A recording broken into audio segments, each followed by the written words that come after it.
কইছে যে আমার সামনে রাখিয়া রেপ সদস্যরা এবং আমার সহযোগিতায় এবং মোবারকের মাইকে মামলা লাইফে দেখিয়ে কইছে আমি নাকি অর্ডার দিছি। আইনের লোক থাকা সত্ত্বেও ভাই আমি কিসের অর্ডার দেবো? আমার কি এটা আইনত কোনো কাজ আছে নাকি?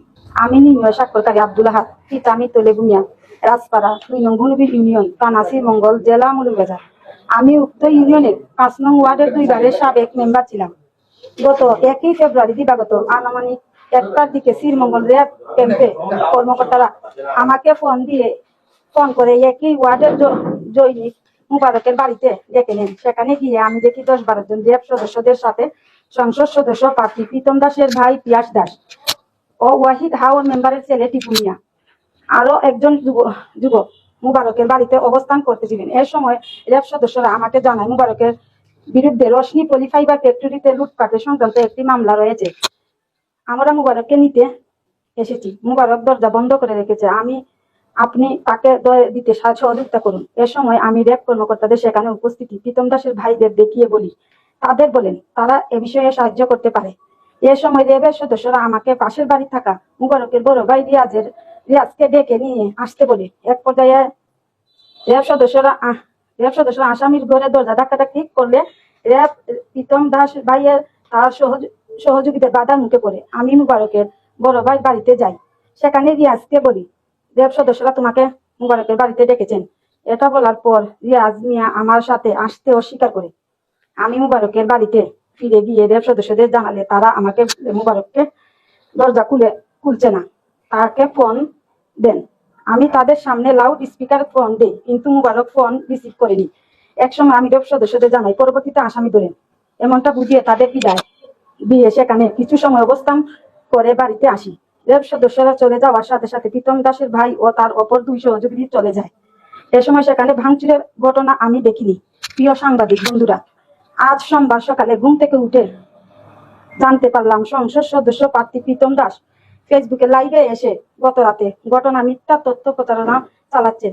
প্রীতম দাস তার ফেসবুকে লাইভে ক্যাপশনে ভুনুবির গ্রামের রাজপাড়া সাবেক মেম্বারের সহযোগিতায় র্যাবের ভাঙচুর ও কসফায়ারের চেষ্টা লিখে নানান প্রকাশ মিথ্যা উস্কানিমূলক ও আইন শৃঙ্খলা বাহিনীর বিরুদ্ধে স্পর্শকাতর অভিযোগ প্রচার করে লাইভে ও ঘটনায় আমার বিরুদ্ধে গ্রামের লোকজনকে খেপিয়ে তোলার অপচেষ্টা চালাচ্ছে হয়েছে। আমি একজন জনপ্রতিনিধি, ভবিষ্যতে আমি একজন এলাকার নির্বাচনে অংশ নিব, কিন্তু আমার বিরুদ্ধে অপপ্রচার চালানো এলাকায় আমার সামাজিক মর্যাদা পূর্ণ হয়েছে। পাশাপাশি লাইভে কোনো প্রমাণ ছাড়া রাষ্ট্রীয় আইন শৃঙ্খলা বাহিনীকে বিতর্কিত এই বাহিনীর বিরুদ্ধে কসফায়ারের মতন স্পর্শকাতর বিষয় উপস্থাপন করায় এলাকায় অহেতুক আতঙ্ক সৃষ্টি করেছে।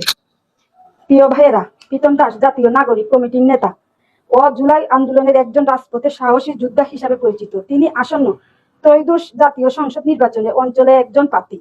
তার মতন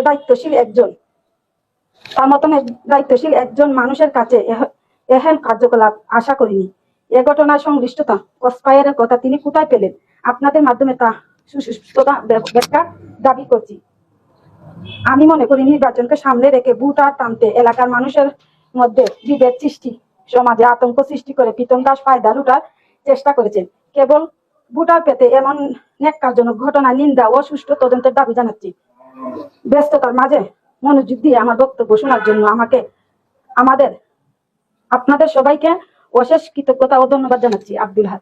ওই যে মোবারক এবং রিয়াসত যারে গতকালকে 2 আনছে পুলিশে, ওই মোবারক আর রিয়াসত লিখে তারা 2 ভাই, ও হচ্ছে একজন 3 জন, তারা 3 ভাই পড়ছে কেন আসামি। তো ও হচ্ছে গিয়ে স্বেচ্ছা কোর্টে হাজির হওয়ার পরে আদালতে আটকে রাখছে। এটা আদালতের মধ্যে মামলার বিষয়, এটা তো আমার দেখার বিষয় না। এখন খতরা হইলো কি কেন মাঝে হচ্ছে আছে জেলো আর ওই আসামি গুলা ধরাত গেছে গতকালকে রেপ। আমি এটা হইতে পারি না ভাই, আমি এটা জানিও না। আমি কোমর মাঝে রাত মনে হয় 12:30-1টার দিকে আমার এই র্যাব সদস্য হইয়া ফোন দিছে, দিয়া কইছে ভাই আমাদের সিও স্যার সহ আইছে, এমনি আপনার একজন আসামি ধরছি আর একজন আসামি আছে, দরজাটা খুলতেছেন, আপনি একটু হেল্প করে নাই আমরা। আমি কইছি ভাই আমি ওই জায়গায় যাবো না, আমার আল্লাহ রাস্তে মাফ হয়ে দেন, আমি ওই জায়গায় যাবো না ভাই। এরা এমনি সন্দেহ করে আমারে যে আমি নাকি মামলা দিছি কিংবা আমি আসামি দিছি করি। কয় না ভাই আপনার কিছু না, আমরা সিও স্যারের লোকের কথা বল। তখন উনি কইছে যে আপনি আসবেন না আমি র্যাব সদস্যরা পাঠাবো। তখন আমি বিতহীন নানিয়ার হিসাবে ওই হিসাবে আমি উঠতে আইছি। আর আমার বাড়ির পাশাপাশি বাড়িটা।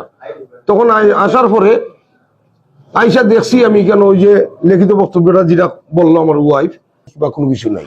আর যে ভিডিওটা প্রীতম দাস করছে সেই বিষয়টা হইল কি এখানে ওটা যেটা আছে এখন তাকে আরো 4 বছর আগে, এটা আপনারা সাংবাদিক ভাইয়েরা সবাই জানেন, আওয়ামী লীগের আমল যখন আসকির মিয়া সাহেব সাবেক সভাপতি ছিল তখন এই ফুলি পাইবার লইয়া আমাদের এইখানে একটা ঘটনা করছিল।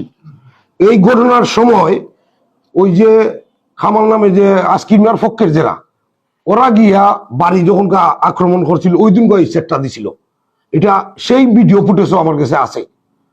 আমরা তো তখন ওই যে মোবারক তার পক্ষ আসলাম কিংবা আমরা একই পাশাপাশি গ্রাম হিসাবে আমরা জি না ফেসবুকে ওই যে আমি কথাটা করাম ফেসবুকে যে দেখাইছে আর ওই যে নিচে দেখেন বাংলা দেখাইছে না না